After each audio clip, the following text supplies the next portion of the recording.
అసత్యమాడడం, అలాగే మిత్రద్రోహం అనేది ఎంతటి పాపమో, ఆ పాపానికి ఎంత శిక్ష అనుభవించవలసి వచ్చింది, ఆ శిక్ష నుండి ఎలా బయటపడ్డాడు అని ఈ కథలో చాలా వివరంగా వివరించబడింది. ఒకప్పుడు గౌడ దేశంలో హరిహరునకు మనుమడు, విశ్వమరునికి కుమారుడు అయిన భీముడు అనే మహావిద్వాంసుడు, కవి తల్లజుడు అయిన బ్రాహ్మణుడు సదాచార సంపన్నుడుగా ఉంటుండేవాడు. అతడు తీర్థయాత్ర కుతూహలంతో ఇల్లు వదలి దేశంలోని ఉత్తమ క్షేత్రాలు, తీర్థాలు, పుణ్యాశ్రమాలు సందర్శిస్తూ వృద్ధాచల క్షేత్రం చేరాడు. వృద్ధాచలంలో శివభక్తగ్రేసరుడు, మహాపండితుడు, శైవచారారతుడు అయిన నాదశర్మ అను బ్రాహ్మణ శ్రేష్ఠునితో మైత్రి కుదిరింది భీమునికి.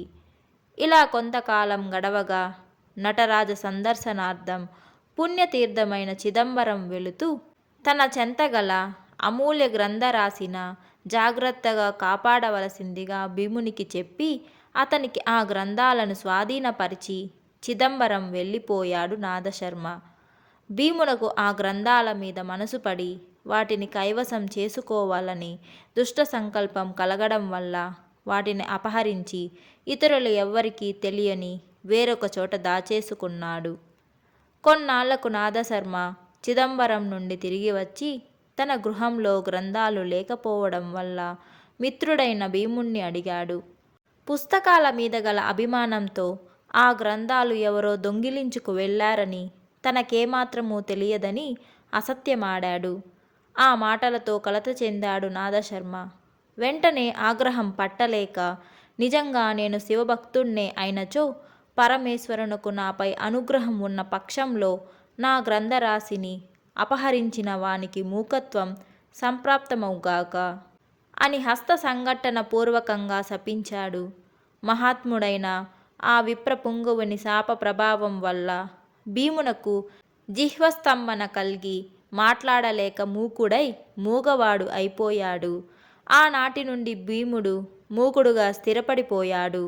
మూకుడు పశ్చాత్తాపంతో నాదశర్మ పాదాలపై పడి నోటమాట పెగలకపోవడం వల్ల చేసన్నలతోనే తన అభిప్రాయం తెలియజేసి క్షమాపణ కోరుకొని శాపావధి అనుగ్రహింపవలసిందిగా ప్రాధేయపడుతూ అతని గ్రంథాలు తెచ్చి అతనికే సమర్పించి మరోసారి క్షమాభిక్ష అర్థించాడు. నాదశర్మ మూకునితో ఇలా అన్నాడు: నీవు మిత్రద్రోహివి. మిత్రద్రోహం దారుణమైన మహాపాతకం. పైపెచ్చు గ్రంథచోరుడివి. నా దయ వల్ల మిత్రద్రోహ పాతకం నుండి మాత్రం విముక్తుడవయ్యావు నువ్వు.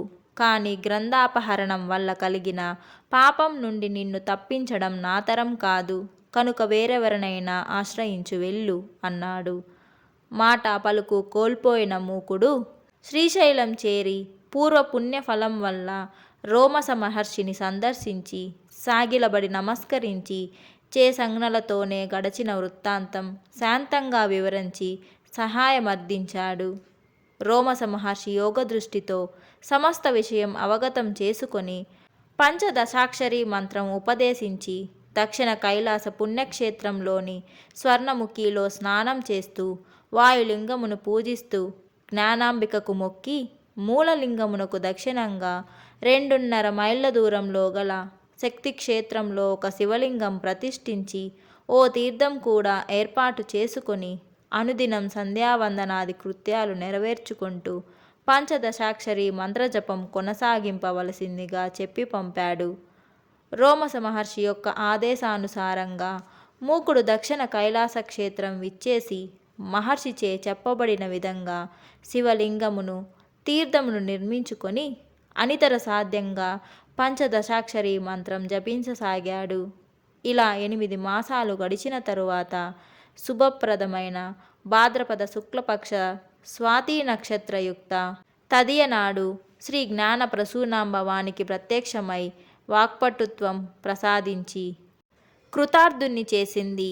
మూకుడు మిత్రద్రోహం వల్ల, గ్రంథ చోరత్వం వల్ల కోల్పోయిన వాక్పటవం దేవి అనుగ్రహ బలంతో సంపాదించుకొని అనంత వైభవం పొంది మూక కవిగా దశ దిశలా తన కీర్తిని పెంపొందించుకొన్నాడు.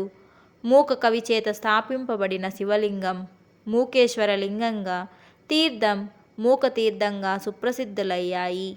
భాద్రపద శుద్ధ తదియ స్వాతి నక్షత్రం నాడు మూకునకు అమ్మవారి అనుగ్రహ ప్రాప్తి లభించినందువల్ల ఆ తిథి నాడు మూకతీర్థంలో స్నానం చేసి మూకేశ్వర లింగమును దర్శించి శ్రీ జ్ఞానప్రసూనాంబ, శ్రీ కాళహస్తీశ్వరులను దర్శించి పూజించిన వారికి మూకత్వ నివృత్తి కలుగుతుంది. మహా విద్వాంసులవుతారు వారు. ఈ గాథ ఆధారంగానే శతనామాబ్జమాలికలో 72వ నామం మూక మృత్యుంజయ మూర్తిజ్ఞాయ నమః అను నామం ఏర్పడింది.